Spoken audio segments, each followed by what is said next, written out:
difícil tirar o gesso da mão, aquela coisa, né? Mas vamos embora. A aula de hoje é sobre joelho do atleta e osteoartrose, tá? Então, vai bastante carga de experiência profissional nessa aula aqui, além da parte teórica, né? Que a gente já vai fazendo normalmente, tá bom? Quem quiser fazer pergunta, obviamente, me interrompe, me pergunta, escreve, faz o que vocês quiserem, tá legal? Vamos lá. Tá todo mundo me ouvindo? Sim, professor. Beleza. Sim, senhor. Então, vamos lá. Expectativa de vida ao nascer no Brasil, isso é uma coisa que eu acho bastante interessante colocar para vocês. Se vocês observarem na parte esquerda da tela, do gráfico, a expectativa de vida média para todo mundo em 1940 era de 45 anos. Tá? E aí, para 2016, esse foi o censo que saiu em 2018. O censo de 2020 ele atrasou muito para sair por causa da pandemia. O censo sai a cada 2 anos de expectativa de vida. Aumentou um pouquinho no último, tá? Mas em 2016, a nossa expectativa de vida era em torno dos 76 anos. Então, aumentou muito no decorrer desse tempo. Essa tabela aqui é uma descrição um pouco mais detalhada. Se vocês observarem no campo idade, lá na parte esquerda, que está grifado ali nos 40 anos, quem tem 40 anos tem a expectativa de vida, de viver hoje, mais 40 anos. Tá? Então, quem tem 40 anos, ali por 2016, tinha expectativa de viver mais 39,1, chegando no final aí de praticamente 79, 80 anos. Então, a gente vê o tanto que a gente tem de possibilidade ainda pela frente, o tanto de coisa que a gente está exposto. Quem tem 40 anos hoje chegou praticamente na metade da vida. Isso de um brasileiro comum, um cara que tem acesso, que não tem acesso, enfim, uma média do brasileiro, né? Eu tenho visto no meu consultório que o pessoal cada dia mais está chegando longe, 87, 89, lúcido, zeradinho, andando direitinho, mas já com aquelas dores articulares, com aquelas coisas que não permitem que você tenha a mesma facilidade de mobilidade, né? Muito bem. O fato é que cada vez está mais comum isso aí, ó. Isso não tinha tanto antigamente, né? O pessoal participando de atividade esportiva de média até de alta intensidade. Tem muito amador se comportando como profissional hoje em dia. Bastante gente fazendo bastante atividade, mas muitas vezes sem aquele preparo físico todo, né? O esporte está cada vez mais inclusivo. O esporte tem cada vez mais gente participando. Está cada vez mais democrático, né? Corrida de rua é uma coisa barata. Você precisa botar um tênis, uma roupa qualquer e sair correndo. E esse, às vezes, que é o problema, né? Porque tem muita gente que não está especificamente condicionada e acaba colocando estruturas corporais em risco. Só para vocês terem ideia, eu estou falando de corrida de rua porque é um dos esportes que mais cresce, mais movimenta mercado nos últimos anos no Brasil, de uma maneira em geral, né? São algumas notícias que eu capturei da internet para vocês ficarem ao par disso. E esse é um gráfico muito interessante da Running USA, né? Eles são uma associação que eles mostram as lesões nos últimos 12 meses, no caso.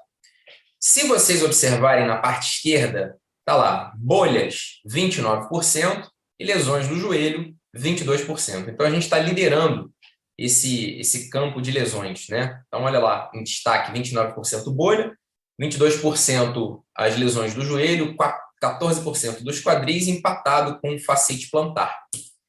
E aí, essa que é a parte mais legal desse gráfico. Como é que as pessoas lidam com essas lesões de corrida? Então, você observa lá na parte esquerda, o pessoal fica um tempo fora, 58% toma anti-inflamatório por conta, 57% alonga, 53% gelo, e o último, lá na pontinha direita, junto com procurar aconselhamento do Google, está a nossa parte, né? Os pacientes que vão procurar o médico, no caso, a gente vê nesse cantinho aqui da direita. Então, isso é um problemão. A nossa população está envelhecendo, como eu tinha dito para vocês anteriormente, e isso era uma ideia caricata que se tinha antigamente de um idoso praticando esporte, né? O velhinho, sarcopênico, fazendo aquela coisa meio tragicômica, né? Mas a verdade hoje em dia é que o pessoal mais idoso tem participado cada vez mais de atividade esportiva de alta intensidade. Existem jogos sêniores, no caso, tanto nos Estados Unidos quanto Olimpíadas para a terceira idade. Tem uns documentários bem legais que vocês podem ver a respeito disso na internet, falando de categorias de atletas de 90 a 95 anos. E os caras disputando mesmo, fazendo gestual motor, se preparando para fazer aquilo ali, de uma maneira que você fica sempre exposto à lei da gravidade. Então, você nasce, cresce, estuda para medicina, se forma, começa a trabalhar, vai passando o tempo, você vai ficando velhinho, você vai começando a curvar o seu corpo por conta do tempo que você fica exposto no mundo e tudo isso em função da lei da gravidade que está apertando a gente para baixo o tempo inteiro. Quando a gente pega essas imagens, acho que eu já mostrei essa imagem para vocês em alguma aula, a gente observa a quantidade de estruturas que um joelho tem para se poder lesionar em quem está sujeito a um treinamento, em quem é atleta, em quem é amador, a quantidade de lesões que você pode estar disposto dentro de um joelho, né? Isso é um corte axial, a gente vê as partes meniscais, né? A gente vê o menisco medial aqui nessa região, a gente vê o menisco lateral por fora, o ligamento cruzado anterior, o cruzado posterior, ligamento transverso, as divisões de zonas. Então, quando você tem lesões no joelho, você pode estar lesionando um monte de coisa ao mesmo tempo, né? Olha a finura, a especificidade que você tem de contato de um menisco medial, por exemplo, com uma cápsula articular. Então, quando você faz um machucado, quando você faz um entorse na região medial do seu joelho, você coloca em risco também essa parte ligamentar que faz a estruturação e a manutenção do seu menisco na posição correta. Muito bem. Aí começam a vir as perguntas, né? Doutor, recebo isso todo dia no consultório. Doutor, fiquei parado na pandemia, fiquei em casa, as academias fecharam, foi aquele drama todo, e eu decidi voltar a correr. Decidi começar a fazer uma corridinha para me manter um pouco mais ativo. Comecei a sentir um pouco de desconforto no joelho, esse desconforto foi piorando, e eu passei a tomar colágeno, ou passei a tomar condroitina com glucosamina, passei a passar uma pomada chamada canela de velho na região. Tudo isso que eu estou falando para vocês são coisas reais, coisas que eu recebo mesmo no consultório. Então, o que as pessoas buscam no fim das contas? Elas buscam uma tentativa de manter esse joelho funcional, de prevenir lesões no joelho, de prevenir as degenerações de artrite, numa tentativa meio desesperada de continuar fazendo atividade física e sentir menos dor. Só que tem uns erros no meio disso aí que a gente vai identificar mais para frente, né? O fato é que nessa revisão de 2015 da Nature, o que a gente viu que realmente deveria ser prevenido são 3 coisas somente. As novas lesões articulares, você tem que tentar proteger seu paciente de passar por novas lesões articulares. E como que você faz isso? Trabalhando o gestual motor esportivo corretamente, fazendo os fortalecimentos musculares que você tem que fazer para a atividade que você está se propondo, né? Acertando direitinho o tipo de calçado, o tipo de piso, o volume de treino, tudo isso tem que ser bem acertado para que você não faça mais lesões dentro das articulações. O controle do peso e a ideia de você ter músculos bem trabalhados no local onde eles têm que estar. Não adianta você chegar para um paciente que tem uma atividade esportiva alta, um cara que vai para a academia, que malha, e fala, não, você está com um problema que você tem que fortalecer. Mas fortalecer o quê? Então, aí que entra a nossa parte de biomecânica, para a gente conseguir fazer essas identificações de uma maneira que você consiga levar para o seu paciente um treinamento mais eficaz e assim você consiga proteger o seu paciente. Não tem nada hoje na medicina que faça a cartilagem regenerar. Volto a dizer para vocês. Acabou de ter o Congresso Mundial de Cartilagem em Berlim. Nada. Existem protótipos, existem situações, protocolos a serem desenvolvidos, mas que façam uma cartilagem regenerar não tem. O que a gente tem na mão hoje é isso que eu estou apresentando para os senhores. Vou tomar colágeno, vou fazer... Não tem nada que mostre que isso de fato funcione. Tá? Isso tem que ficar bem claro para vocês aqui. Quando a gente observa uma paciente jovem, né, seus 20 e poucos anos, com a musculatura trófica, tendo um bom condicionamento físico, e quando a gente vai observar a cartilagem dessa paciente, a gente observa isso aí. Isso é uma imagem de um joelho, né, de um paciente saudável. Você vê como a cartilagem é brilhante, como ela é bonita, como ela tem uma conformação certinha, né? Dá até vontade de tocar o dedo na tela só para sentir o fofinho da cartilagem, esse lisinho, essa coisa específica. Isso é o que você espera de um joelho saudável. Agora, quando você está sujeito a sobrecarga constante, que você está sujeito a atividades onde você exceda o envelope de função do joelho, ou seja, que você exceda a carga que esse joelho pode sofrer, você vai encontrar um cenário com vários mediadores inflamatórios. Eu costumo falar isso para os meus pacientes. Tem um sopão inflamatório dentro do joelho. Tem um monte de estrutura liberando metaloproteinase, tem um monte de citocina dentro do joelho que vai fazendo a degradação das cartilagens, que vai promovendo cada vez mais inflamação através de um mecanismo de feedback positivo intraarticular. As hemartroses não é para ter sangramento dentro do joelho, quando existe sangramento dentro do joelho, você acaba degradando de uma maneira muito mais rápida as suas cartilagens, e esse é justamente o problema dos hemofílicos. Os hemofílicos que não têm o controle, que não fazem a utilização do fator, eles sangram dentro das articulações e o sangue ele vai detonando, ele vai acabando com tudo. E isso acaba levando o paciente a situações de liberação de mediadores inflamatórios importantes dentro do joelho. Esse trabalho aí que eu sou segundo autor, ele foi um dos trabalhos que saiu do meu mestrado. Eu fiz mestrado em neurofarmacologia da dor aqui na Federal, fiquei 6 anos em bancada trabalhando com rato, basicamente mecanismo de dor em joelho, mas no joelho dos ratos, né, que a gente trabalhava, e a gente foi vendo bastante dessa parte. O que a histamina faz em comparação com a serotonina, como é que isso leva à degradação articular do joelho dos animais, né? E de uma maneira, por contiguidade, a gente sabe que a gente também tem esse tipo de situação. E aí você chega nesse ponto aí, ó. É até difícil de entender o que é isso, né? Mas isso é um joelho. Isso é um paciente que foi operado lá no Hospital 9 de Julho, em São Paulo. Estava eu e um chefe meu operando esse caso. E a gente vê um nível de degradação. Então, se você comparar aquele joelho daquela paciente jovem, saudável, com um joelho desse que está totalmente acabado, né? Você vê que tem parte de côndilo femoral que deveria ser isso aqui, o côndilo lateral, aqui o côndilo medial, aqui embaixo está o platô da tíbia, aqui está o que deveria ser um restante de ligamento, que já virou qualquer coisa que não tem mais função. Então, essas degenerações que acontecem ao longo do tempo por sobrecarga e por lesão em cima de lesão. Muito bem. Falando de lesão, dá uma Professor, olhada. Oi. uma dúvida ali que eu fiquei, uma curiosidade, aliás, ali do hemofílico. No caso que ele está com um sangramento no joelho, funcionaria, não funcionaria o joelho dele? Depende da situação. Eu vou mostrar uma foto para vocês depois. Está no meu arquivo pessoal. Não vou conseguir mostrar isso para vocês agora. Me cobra isso em sala, que eu vou mostrar para vocês um paciente de 18 anos hemofílico que veio na emergência do hospital comigo, tá? Para vocês verem o que é um derrame articular volumoso. Então é aquilo, você pode puncionar, né? Mas a gente sabe que, por exemplo, no caso de um paciente hemofílico, a melhor coisa que poderia acontecer seria o controle desses níveis de fator do paciente, né?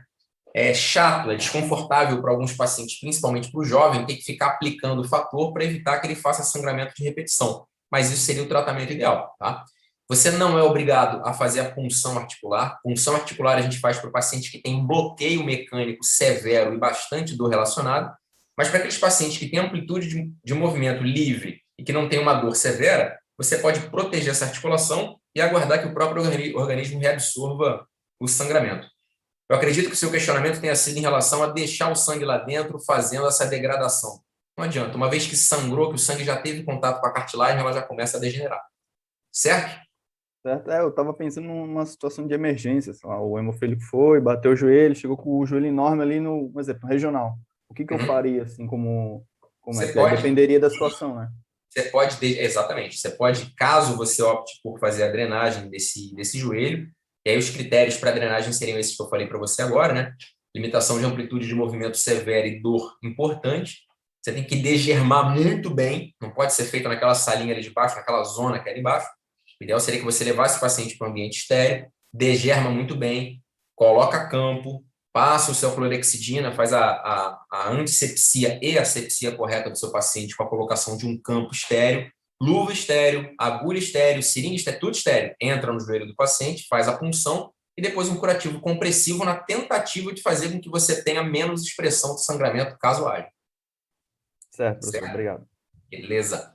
Então, pessoal, nesse gráfico que vocês estão vendo aí, existem as principais lesões e o percentual de distribuição de cada uma delas, né? Então, a gente vê que o que mais machuca num joelho, no caso, é a lesão do ligamento colateral medial, ali com cerca de 30% de expressão, né?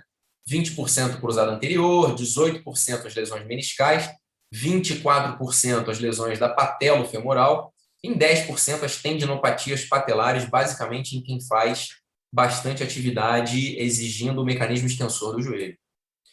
E a gente consegue dividir a dor no joelho em duas partes, né? A gente tem as causas agudas, no caso seriam as fraturas, luxações, contusões e entorses, e as lesões crônicas, tá? Que é o que a gente vai abordar basicamente hoje a respeito das partes crônicas, já que as outras a gente traz, né?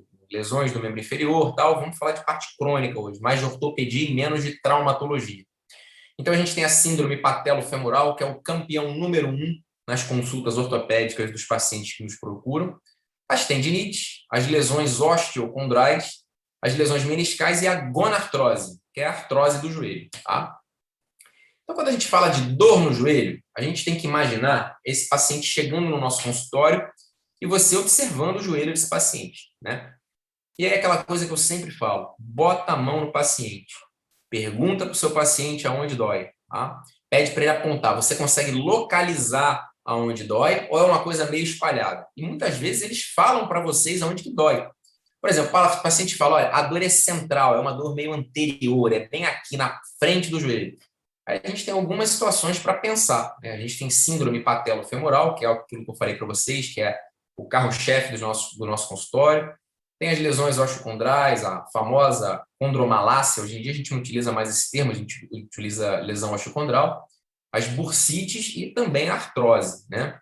Então, se a gente for falar, por exemplo, de lesão patelofemoral, esse trabalho que foi publicado em 2015, ele mostra para a gente que 53% dos pacientes que estão, né, jovens no caso, que relatam as lesões na patelofemoral, eles abandonam o esporte, justamente por dor anterior. Então, é o cara que para de conseguir agachar, ele não consegue mais saltar, ele não consegue fazer arranque, justamente por dor nessa região anterior. E por que tanta gente vai para o nosso consultório? Por que tanta gente procura a gente por queixa de dor anterior?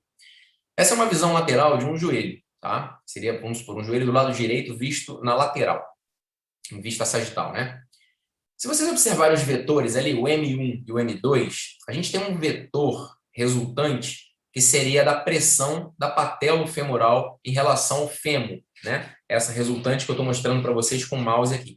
Então, a todo momento, quando você exige essa articulação patelofemoral, você tem um aumento de pressão de contato da patela em relação ao fêmur, né? Quem que controla o posicionamento da patela em relação ao fêmur? Quem que controla o posicionamento da patela nesse deslizamento da tróclea no fêmur?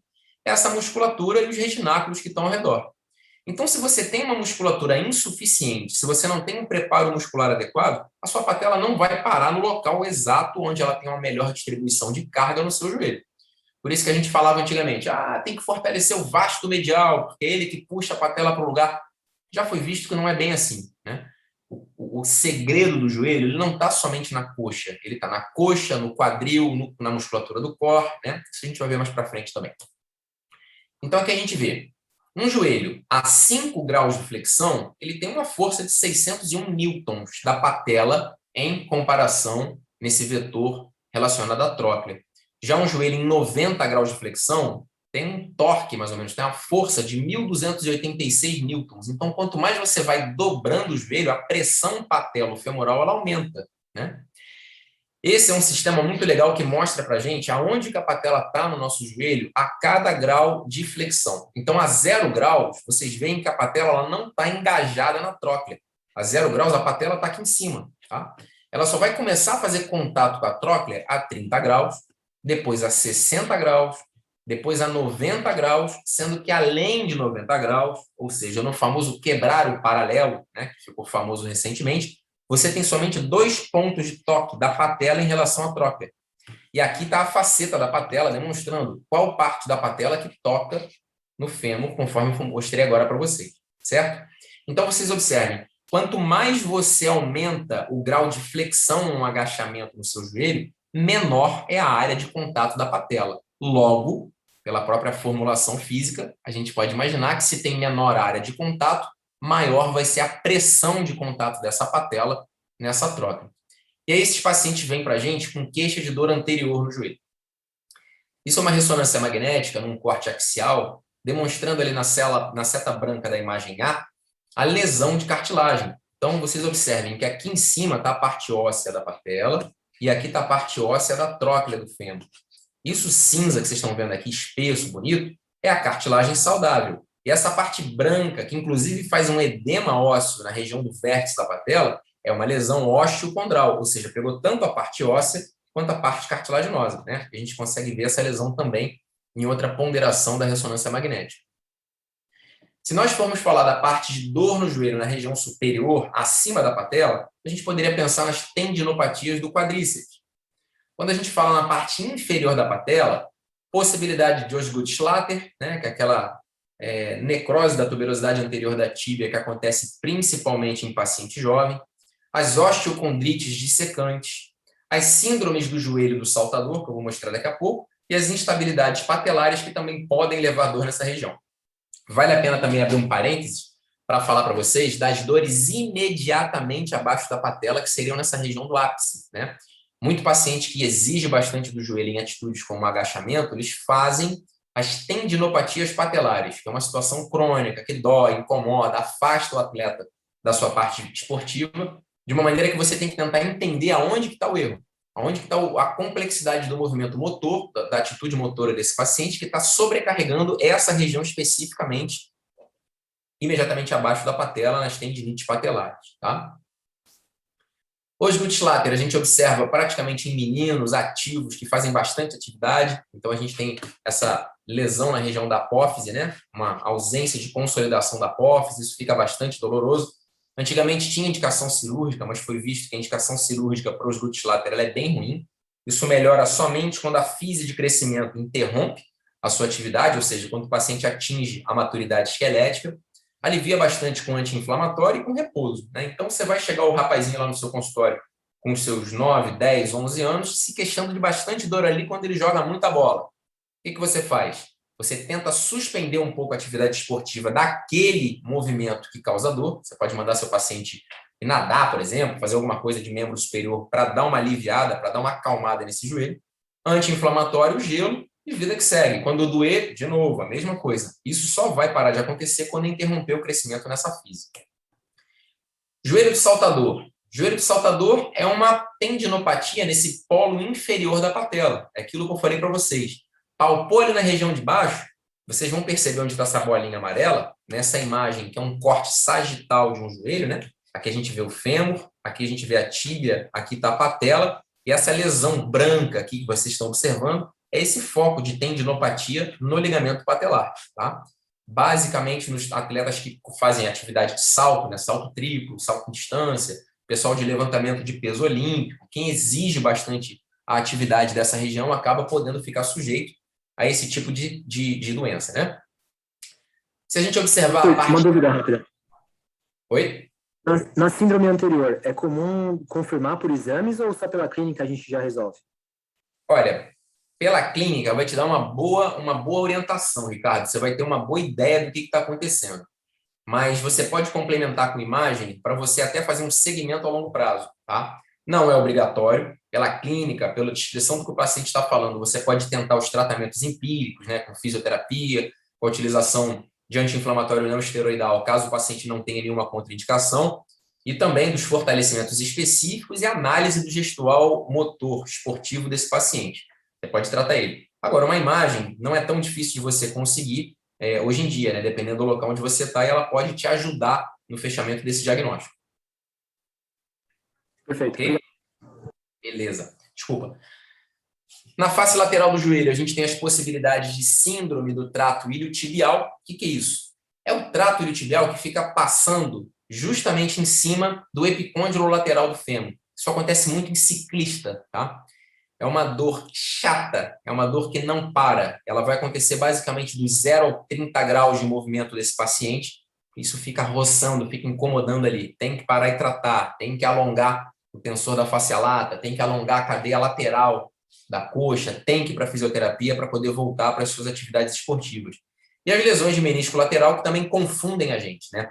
Esse é o tipo de situação, por exemplo, Ricardo, que se você botar a mão ali, se você palpar ali, você vai ficar um pouco em dúvida. Estou palpando uma lesão meniscal? Será que é síndrome do trato? Será que é uma lesão, uma tendinopatia na cabeça do bíceps, que se insere na cabeça da fíbula, ali na região um pouquinho mais atrás, mas pode confundir também?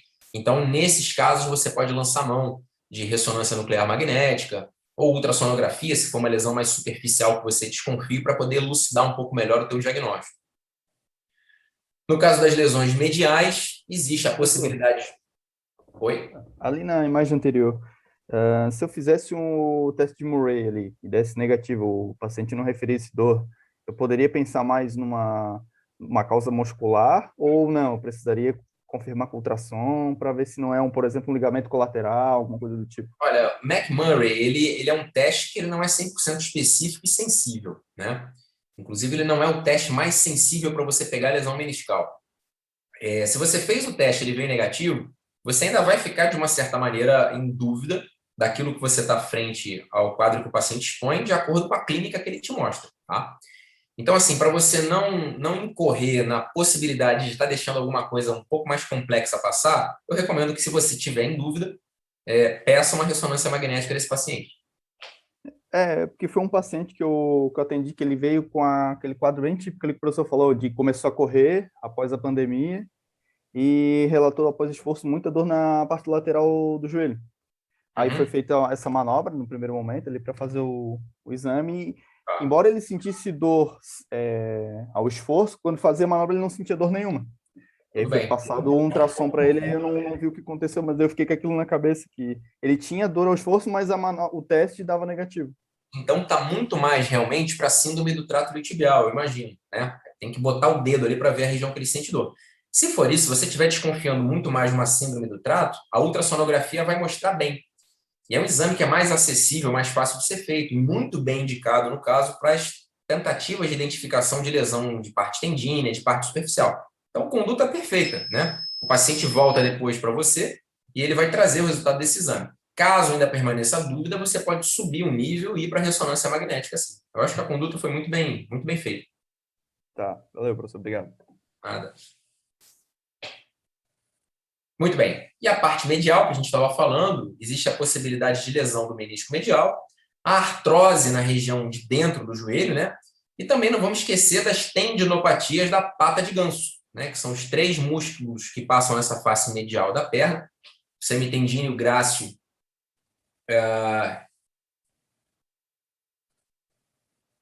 me fugiu. Semitendíneo, grácil e... É o sartório. Sartório. Detalhe que eu opero toda semana e esqueci agora, mas tudo bem. Semitendíneo, grácil e sartório, né? Que são os 3 músculos que compõem a pata de ganso. Cristiane, depois você pode me cobrar 0,0000 na sua prova, tá bom? Você me ajudou a lembrar aí. Vou cobrar, professor. Muito bem, tá lá a tendinopatia da pata de ganso, que fica mais ou menos nessa região inferomedial ali do bordo patelar, né? Não é na interlinha, você não vai palpar na interlinha buscando a tendinite da pata de ganso. Você vai palpar um pouquinho mais abaixo e ali você vai sentir que o paciente queixa de dor. Mas como ela passa ali na região, ela pode confundir no diagnóstico.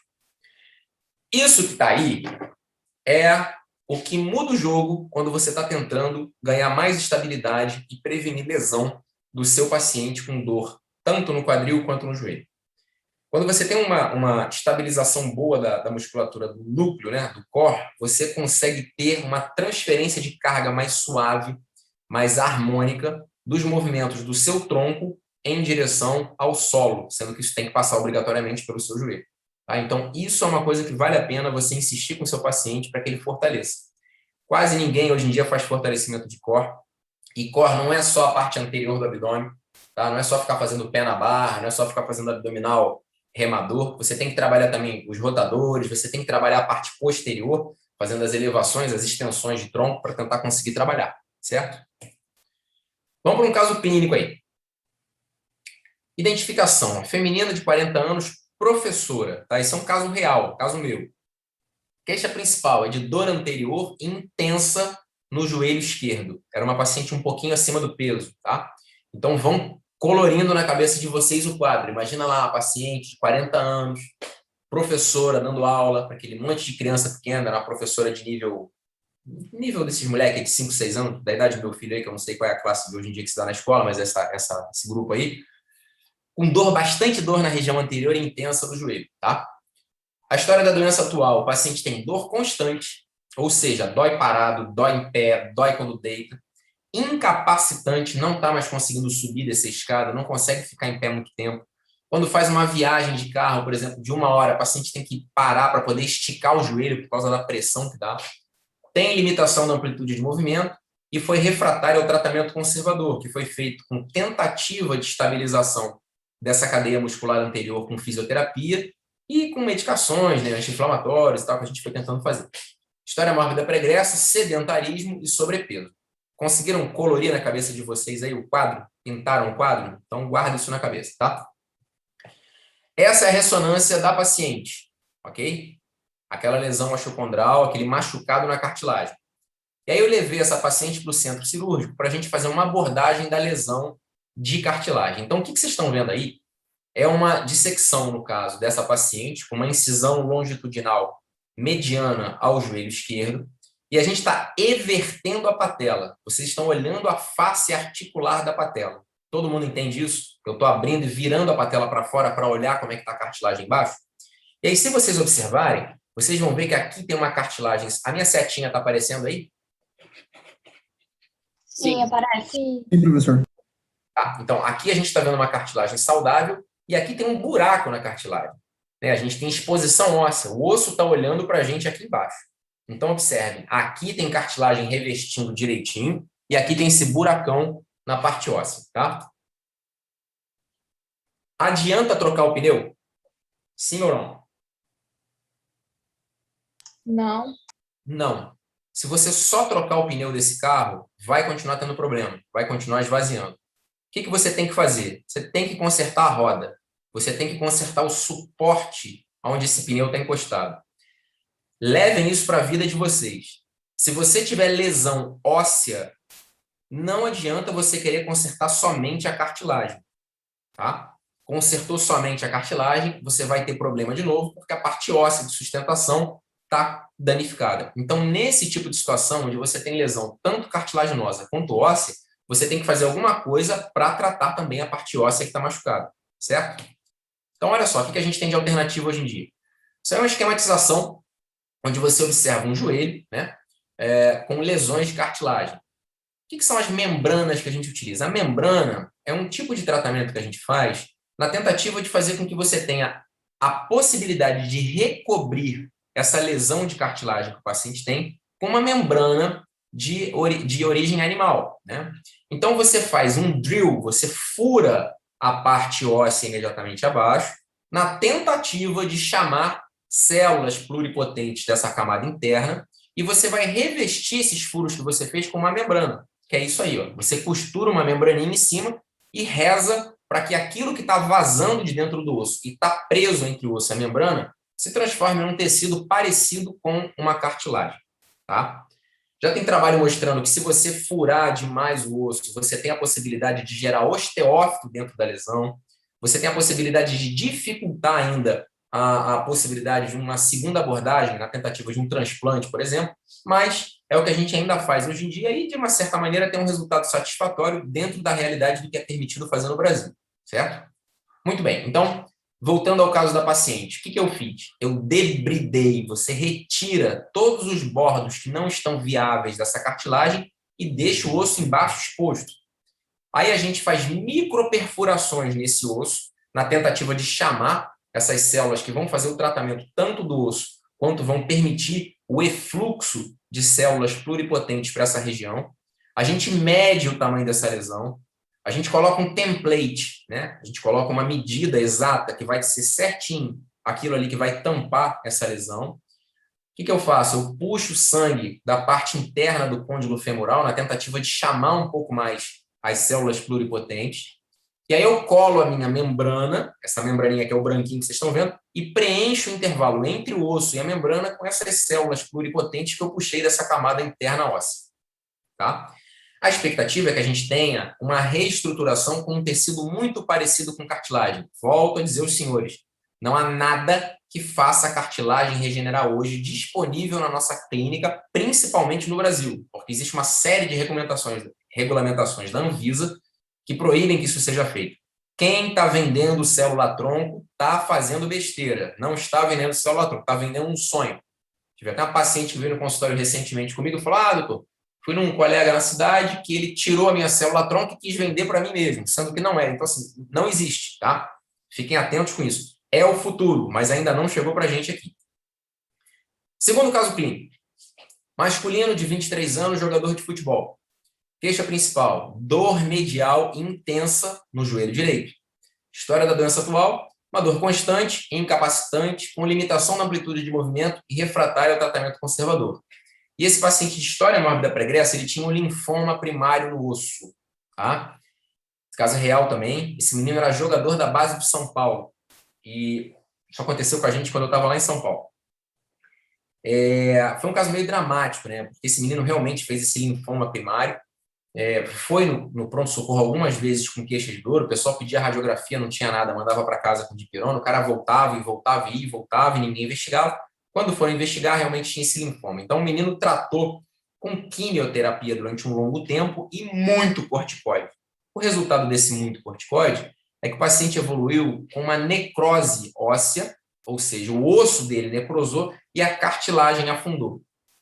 Relembrando o exemplo que eu dei, a roda amassou e o pneu ficou frouxo, tá? Então, aqui na setinha é onde a gente tem a lesão de cartilagem desse garoto. Toda essa área está infartada, toda essa área não tem cartilagem boa nem saudável. Nesse caso, meus amigos, a gente tinha que tratar o osso imediatamente abaixo também, porque aquele osso estava ruim. O que a gente fez? Um transplante de joelho nele. O transplante osteocondral autólogo é um transplante onde a gente pega a peça de um cadáver e, a partir dessa peça, nós vamos captar aquele bloco que contém osso e cartilagem e substituir na região que está lesionada no joelho do menino, tá?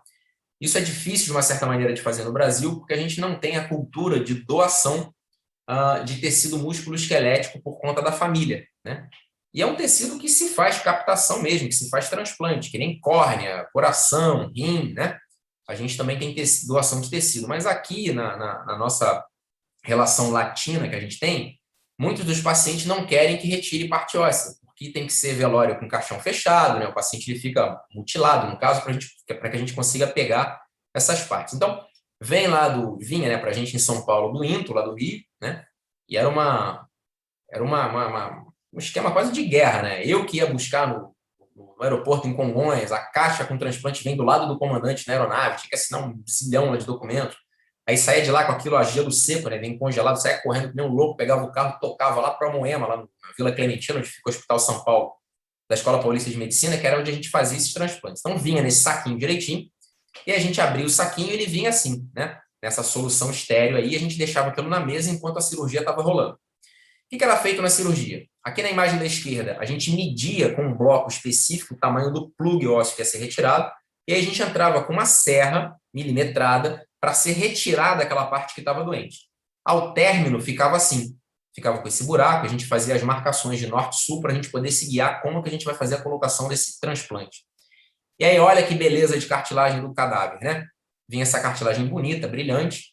A gente ia para uma mesa de preparo onde se colocava essa cartilagem, a gente fresava e fazia o drill desse bloco que seria captado. Lá está o bloco cortadinho, bem bonitinho, que vocês estão vendo ali. A gente retirava esse bloco do cadáver, o restante dessa peça era descartada, porque não tinha necessidade, e a gente colocava aquele plug naquele foco de lesão, onde a gente tinha a lesão prévia. Ou seja, observem aqui, que a gente tirava um bloco profundo, né? Vinha tanto osso quanto cartilagem para tratar aquela lesão. E aí está o vídeo do paciente caminhando.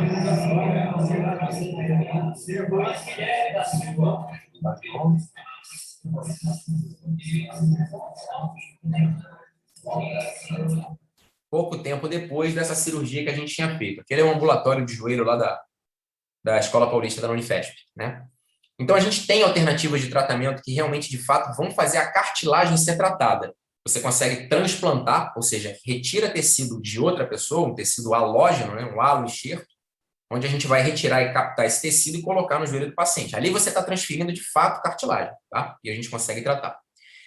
E quando a dor no joelho é difusa? O paciente ficou submetido a sobrecarga um tempão, fez lesão do joelho e não foi tratada, é aquela lesão negligenciada, né? É o boleirão, machucou o joelho, torceu, inchou, aquela desgraça, arregaçou o joelho inteiro, continuou fazendo esporte, não procurou ou não teve acesso ao serviço médico para que fosse tratado, foi deixando a coisa negligenciada e, de repente, ali pelos seus 50 anos, 45, 60, começou a ter dor difusa no joelho, começou a ter aquela dor espalhada, né?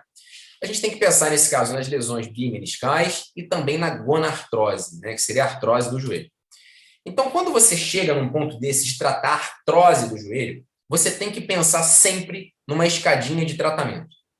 A primeira etapa da escadinha é educar o paciente. E quando eu falo educar o paciente, a gente tem que lembrar daquele artigo que eu mostrei para vocês da Nature Reviews, onde diz que você tem que tentar fazer com que seu paciente tenha menos lesão articular. E aí entra a tentativa, que na minha opinião é uma das mais difíceis coisas de se fazer para qualquer pessoa no mundo, que é perder peso. Perder peso é muito difícil, né? Você convencer um paciente que ele precisa perder peso é bastante complicado. Comer para a gente vira mecanismo de recompensa. Por exemplo, terça-feira é um dia que eu opero o dia inteiro. Eu entro no centro cirúrgico 7 da manhã, a gente até brinca que é terça-feira sem lei. A gente entra às 7 horas da manhã e toca, vai embora. Teve dia que sai 10, 10 e pouco, 11 horas da noite. Meus queridos, quando eu chego em casa, eu não quero comer alface, eu quero comer um hambúrguer e tomar cerveja, porque eu mereço. Eu, Daniel. Todo mundo tem o seu mecanismo de recompensa com a comida. Todo mundo tem uma certa negociação com comida, né? E para a maior parte dos pacientes que você pega com artrose do joelho, que o joelho dói o tempo todo, que ele não consegue fazer atividade física, que ele fica sentado o dia inteiro porque é o que é mais confortável. Muitas vezes ele desconta isso na própria comida. Ou então, às vezes, nem desconta tanto na comida, mas como não consegue se mexer, acaba engordando. Então, essa primeira parte de você educar o seu paciente é uma parte importantíssima na tentativa de você evoluir no tratamento. Aí você sobe a sua escadinha com analgesia, né? Você dá medicação anti-inflamatória, quando for o caso, você dá analgésico para o seu paciente, você dá moduladores de dor, você faz um monte de coisa na tentativa de melhorar. Leva o seu paciente para fisioterapia, para tentar conseguir um padrão melhor de movimento, uma atitude melhor daquele joelho, daquela cadeia muscular que está fazendo o problema. Chegou nesse ponto, fez tudo direitinho, com fisioterapia de resultado. Não dá para botar esse paciente naquelas clínicas de fisioterapia que tem por aí, que tem 20 pacientes ao mesmo tempo, um tomando choquinho, outro fazendo ultrassom, o outro no gelo. Ninguém trata ninguém ali. Fisioterapia de resultado, com gente séria, colocando a mão no joelho do paciente para tentar tratar. Errou, você revisa todo o processo. Revisa tudo, volta lá para a primeira parte. Perdeu peso? Teve acompanhamento de um endócrino, de um nutricionista, de um nutrólogo? Conseguiu, não conseguiu? Tentei, doutor, perdi peso ou não perdi, foi impossível, não tive como. Revisa o esquema de analgesia, revisa o esquema de fisioterapia. Estava tudo certo? Foi tudo feito na melhor maneira possível? Falhou? Aí sim você tem a caracterização de uma falha de tratamento conservador, que são esses 3 primeiros blocos que eu estou mostrando aqui, e aí sim você vai pensar em cirurgia para o seu paciente. Tá? Caso real, o paciente veio no meu consultório com isso aí, e já me deu vontade de gritar na hora que eu vi, né? Até fotografei. Então, vamos ver lá. Ácido hialurônico. Não tem nenhuma comprovação de que o ácido hialurônico que você ingere, hoje em dia, ele vai parar dentro do seu joelho. A gente sabe que as injeções de ácido hialurônico é outra história. Você injeta ácido hialurônico dentro da articulação, que é uma das coisas que a gente faz bastante no consultório. Mas oral, carisoprodol, relaxante, vitamina D3, o C2, que é o colágeno do tipo 2, que não tem absolutamente nenhuma comprovação de que isso realmente funcione na clínica. Codeína, 30 miligramas. Eu acredito que uma parte da analgesia desses pacientes venha justamente daí, né? Aí vem fosfato tricálcico, famotidina, que é um antagonista H2, né? Estaminérgico, na tentativa de manter a mucosa gástrica desse paciente ainda inteiro. Paracetamol, MUV e nimesulida. Ou seja, é o combo onde o paciente vai tomar 2 cápsulas depois do café da manhã e 2 cápsulas depois do jantar. Ou seja, o paciente vem, às vezes, desesperado, ele toma qualquer coisa para conseguir aliviar a dor do joelho. E o que eu acho ruim é que a gente fica empurrando, às vezes, um paciente que não é para estar sendo empurrado para frente de um desfecho cirúrgico que poderia melhorar muito a vida dele.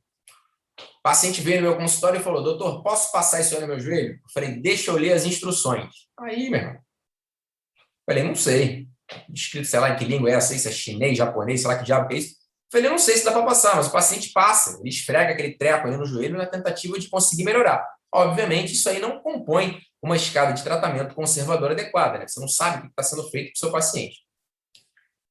Passou pela escada de tratamento, vamos para o caso clínico. Então, a gente tem agora na tela aí uma paciente feminina, 86 anos, trabalhou a vida inteira com serviços gerais. E serviços gerais é pesado. É subir escada, descer escada, é pegar balde, sobe, fica em parte alta pendurado, limpa a coisa com o braço em nível muito acima da cabeça, agacha, ou seja, é bastante pesado, né? Queixa principal: dor difusa e intensa em ambos os joelhos. É uma paciente que tem dor constante, incapacitante para as atividades que gosta, ADM prejudicada, e o tratamento conservador que foi adequado foi falho. História mórbida pregressa, diabética, hipertensa, mas bem controladinha, tá? Essa é a radiografia dessa paciente. Alguém aí alguém que está com o treco aberto aí, mas que está assistindo a aula, conseguiria descrever para mim essa radiografia do lado esquerdo?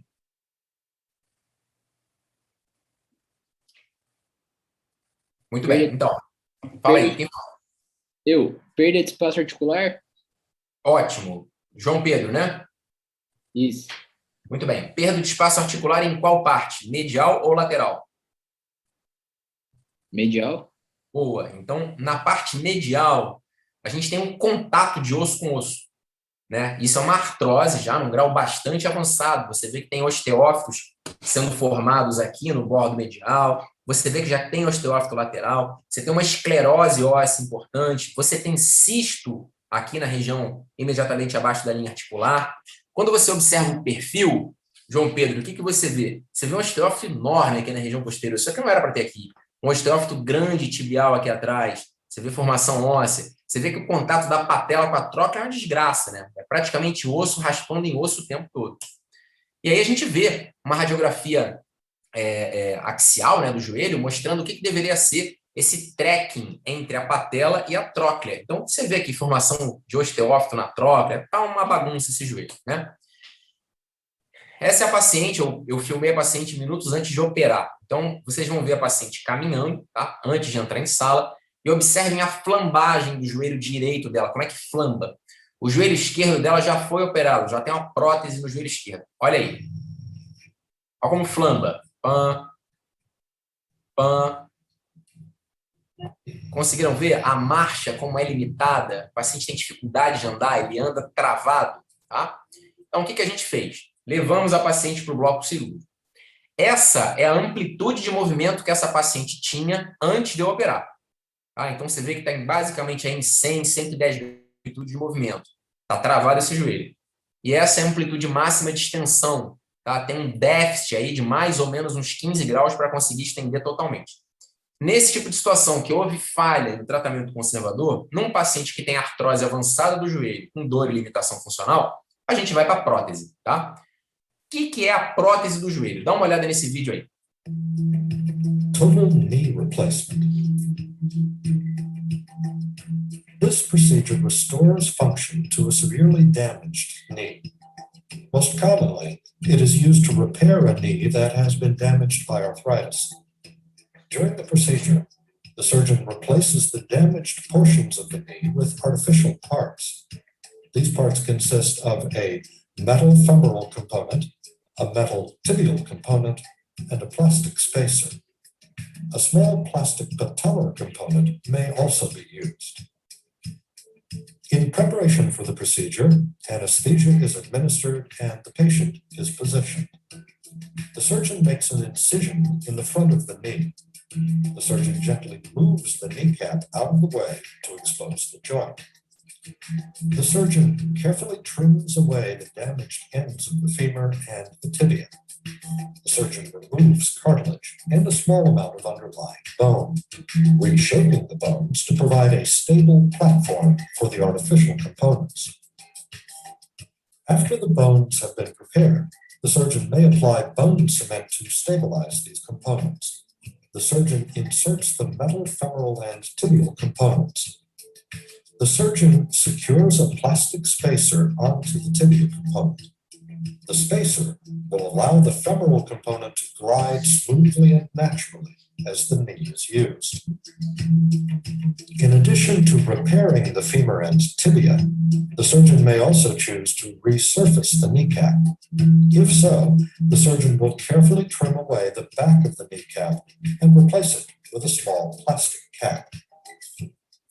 When all of the components are in place, the surgeon tests the components by guiding the knee through a range of movements. The surgeon checks to make sure the knee flexes and extends with a fluid and natural motion. When the procedure is complete, the surgeon closes the incision and bandages the knee. Physical therapy is an important part of recovery. Beleza, todo mundo viu aí? Então, o que acontece? A gente tem que fazer os cortes mais precisos possíveis nesse joelho, tá? Para que você faça um encaixe desse componente femoral bem certinho, bem justinho. Isso é revestido com cimento ósseo, que não serve para colar o componente femoral, que é metálico, no fêmur. Ele serve somente para preencher espaço, assim como na tíbia. E aí os revestimentos que a gente tem que fazer, com a colocação daquele polietileno, que é aquele plástico que espaça entre um metal e outro, tá? Essa é a cirurgia que tem sido mais realizada na parte de ortopedia no mundo hoje em dia. É que tem maior número de casos. Eu faço muita prótese, né? Praticamente toda terça-feira a gente faz prótese em cima de prótese. Acho que até um de vocês aí que já acompanhou a gente no centro cirúrgico deve ter visto, tá? Chegou o advento da robótica hoje em dia. Eu estava no Congresso Brasileiro recentemente, participei da cirurgia com braço robótico. Corta, assim, numa precisão incrível, tá? Então a coisa está evoluindo a esses passos também. Mas não é uma realidade para a gente em Florianópolis hoje em dia, né? Até tem casos de paciente para fazer na robótica, que eu tenho que levar para São Paulo para operar lá, porque lá a gente tem 2 robôs disponíveis atualmente, tá? Então, esse vídeo aí é o vídeo de uma paciente minha, daquela paciente que a gente estava vendo lá, que eu mostrei inicialmente, tá? O caso dela, onde vocês vão observar alguns detalhes que eu vou falar agora nesse áudio aí, tá? Vocês estão conseguindo ouvir o áudio do vídeo? Sim. Sim. Então, preste atenção aí. A minha instrumentadora está afastando para mim com esses 2 afastadores de Roman aqui, tá vendo? Afastador de Roman e Roman. O que vocês estão vendo? É um joelho com uma incisão longitudinal mediana. A patela ela foi evertida, a patela foi virada para dar acesso ao fêmur distal, tá? Presta atenção nesse vídeo aí. E ouve bastante o que eu vou falar e o barulho que vai fazer. Então aqui a gente tem um joelho direito, uma paciente com uma dor na artrose grau 3 para 4, côndilo femoral lateral, a gente vê que ainda tem cartilagem, e o côndilo femoral medial e não tem nada de cartilagem. Então, côndilo femoral lateral, côndilo femoral medial. E aqui a patela está evertida. A posição normal ela foi tombada para cá para dar exposição ao fêmur distal. Patela. João Pedro, Fala. você lembra quando você me mostrou a radiografia que a parte medial estava bastante comprometida, que era osso com osso? Lembra daquilo? Tá vendo aí, na hora que eu bato na parte medial, que não tem nada de cartilagem? Vocês conseguiram perceber o som que está revestido por cartilagem? Faz poc, poc, poc. O que não tem faz plec, plec, plec. Isso dói. É osso tocando com osso. Não adianta você querer pegar um paciente desse que está numa situação dessa e querer insistir, dando formulações milagrosas, vai tomar um monte de coisa junto, colágeno, sei lá que diabo, querer enfiar célula. Não tem o que fazer. Você tem que substituir essa articulação, tá? Então, o que a gente faz nessa situação? Olha lá. Nessa imagem, eu já fiz os cortes ósseos todos, tá? Já cortei o fêmur, fiz os 5 cortes do fêmur, tirei a tíbia, joguei tudo no baldinho aqui, ó, na lixeirinha, tá? Vai tudo embora. Depois disso, o que a gente faz? A gente faz a implantação, a colocação dos implantes e testa. Então, presta atenção que esse é o final da cirurgia, tá?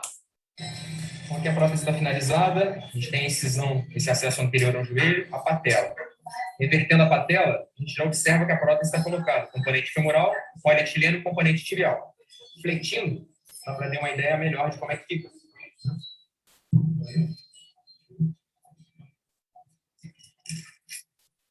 Então, a gente tem essa prótese colocada, flexo extensão com a patela sem luxar, tá?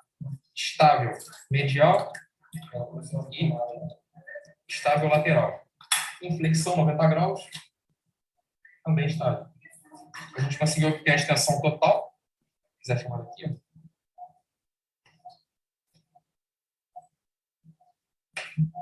Extensão total. Ainda não está fechado, mas com a flexão de 110, 120 graus.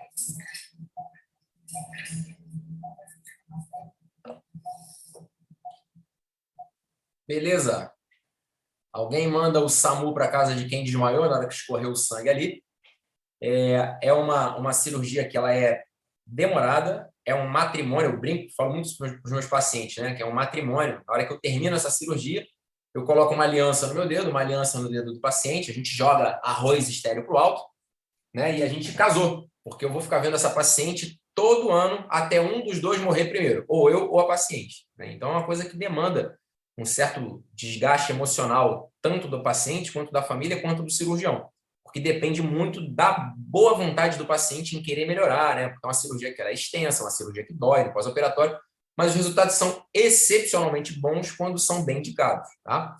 Aí, ó, a incisão fechadinha, né? Não precisa fazer aquela estrutura horrorosa, você faz uma incisão bonitinha, fecha legal, né? E aí tá a radiografia do paciente, com a colocação do componente femoral, que vocês estão vendo aqui, o componente tibial, e esse espaço aqui é o polietileno, né? Que ele é radiotransparente. Olha só, essa paciente no ambulatório lá do Hospital Florianópolis, na época que eu atendi ela ainda, com 10 dias de pós-operatório. O tortinho alinhou, né? Alinhou. Volta de novo para cá. Ó, para.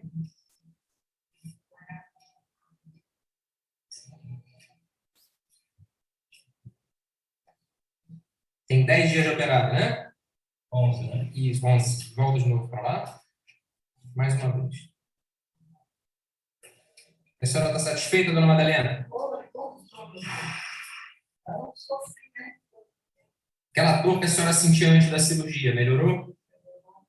O quadril, o tornozelo, tudo atingido. Volta mais uma vez para cá.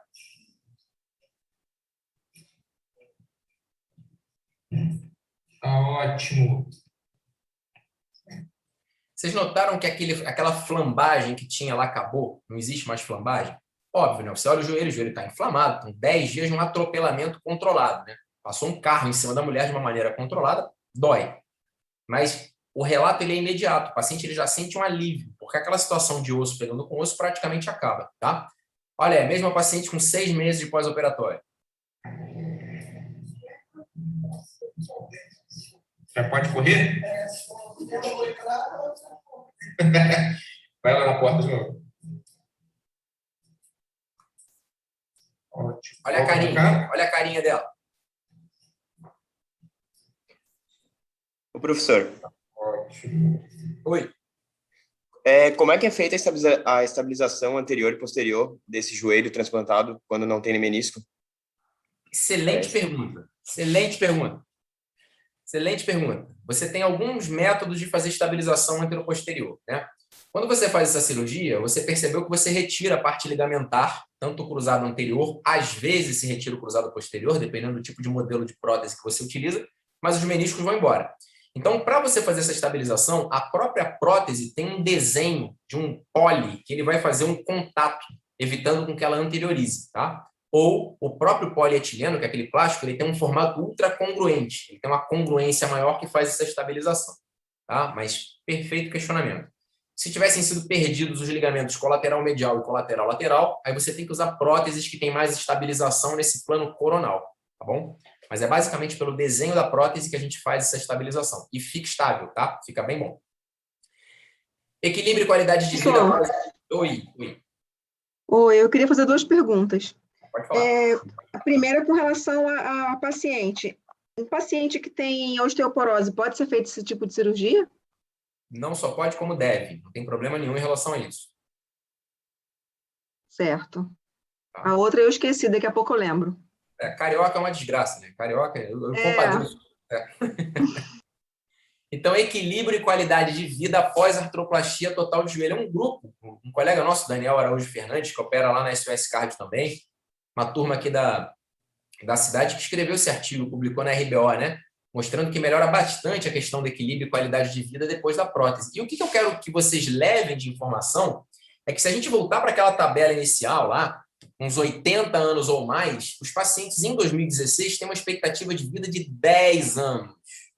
Então, você não pode chegar e sacrificar a evolução do seu paciente dizendo que não, ele não tem mais idade para operar. Vai ficar na cadeira de roda esperando 10 anos, limitado, esperando a morte, né? Eu opero paciente de 87, 92 anos, quando o paciente, obviamente, tem condição clínica, porque a gente vê que os velhinhos hoje em dia eles estão muito bem. O cara vai tomando remedinho de pressão alta, remedinho para diabetes, e ele vai vivendo, vive, vê aí. Vocês devem ter gente aqui na sala que tem avó e avô super longevo. Então, vale a pena você ficar por dentro dessas indicações, vale a pena você ficar por dentro e saber que existem diversas técnicas operatórias hoje em dia que a gente faz na tentativa de melhorar a qualidade de vida desse paciente. Certo, turma? O que a gente vai levar para casa, então, hoje? Sobrecarga é um grande vilão. Paciente que está pesado, paciente que faz atividade física de uma maneira irregular, Quem não está muscularmente preparado para desempenhar algumas atividades vai levar o joelho a sobrecarga. Isso é um vilão brabo mesmo para a gente. Atenção às lesões de joelho, não dá para ficar negligenciando. Joelho é uma âncora quando ele está machucado e o paciente vai envelhecendo. Vocês devem ver aí, tem muito velhinho que, eu quero visitar meu neto que mora, sei lá, no Espírito Santo, eu não posso, porque não consegue entrar no avião, não consegue andar, não consegue fazer nada. Então, atenção a isso. Limitação funcional, ela tem que ser tratada. O paciente limitado funcionalmente, ele deprime, ele afunda, ele não consegue fazer as coisas dele. Ele mal consegue ir num vaso sanitário sem ter que se segurar em tudo para você não se machucar. Então, tem que tratar. E esse é um lema que eu adoro, que é não parar por nada. Não parar por nada, tem que parar, para tudo. Isso é não. Vamos buscar uma alternativa, vamos buscar um jeito de fazer com que você consiga ter qualidade de vida e permanecer na sua atividade. Certo, turma? Perguntas? Ô, professor, tem uma pergunta. Caso uma pessoa mais nova, sei lá, uns 50 anos de idade, acabe tendo que fazer a prótese, quando ela for fazer alguma atividade física, por exemplo, jogar um futebol, tem alguma limitação? Então, cara, ela Serafim, né? Isso. A prótese não foi feita para você exagerar demais, né? Ela não foi feita para o cara voltar a jogar bola, para jogar tempo, porque ela desgasta.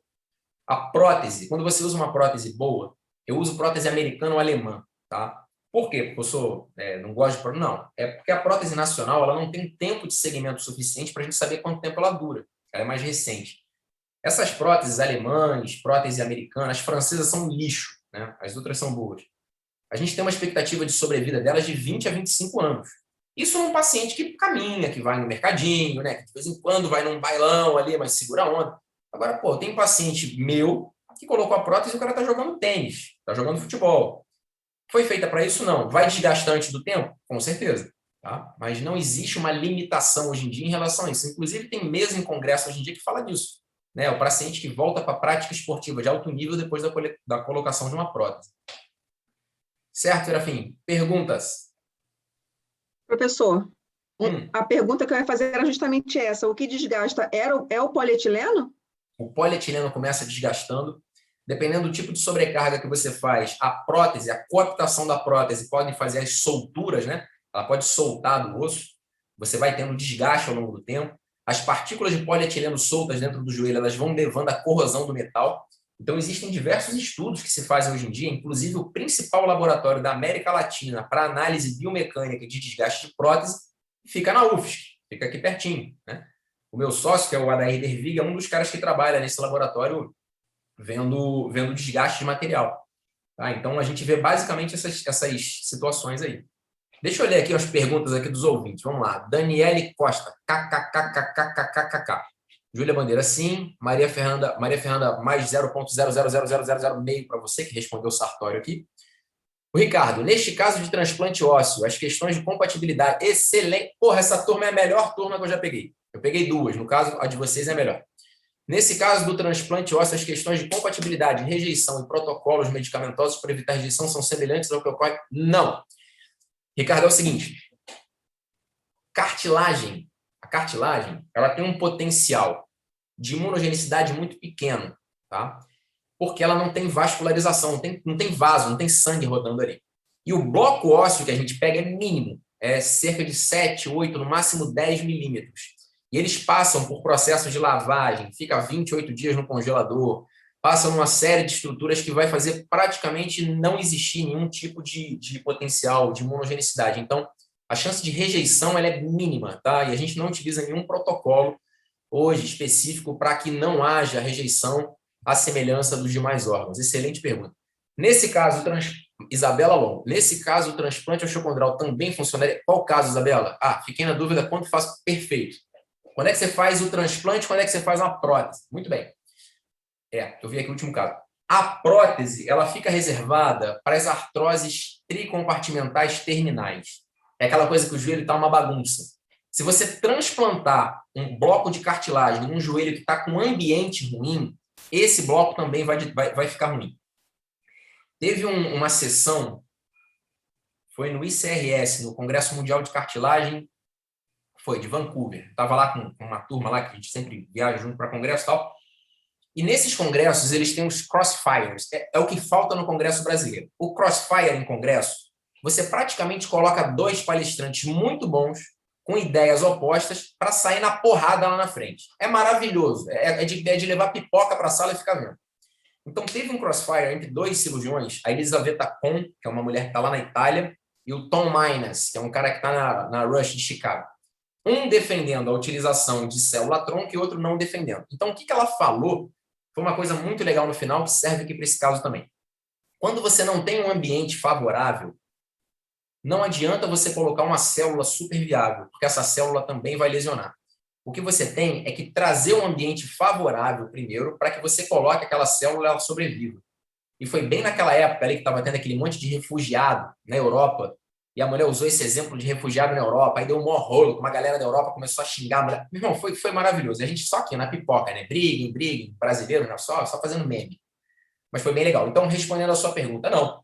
Quando você tem um caso de joelho praticamente com os 3 compartimentos bastante machucados, prótese, tá? É o que a gente tem hoje na mão. Quando são blocos específicos no joelho com um ambiente legal, você pode fazer o transplante. Mais alguém? Muito bem, pessoal. Então, vamos nessa. Semana que vem eu acredito que a gente já esteja no formato presencial de novo. Se vocês tiverem dúvidas, guardem para as próximas semanas que a gente vai tirando, tá bom? Tchau.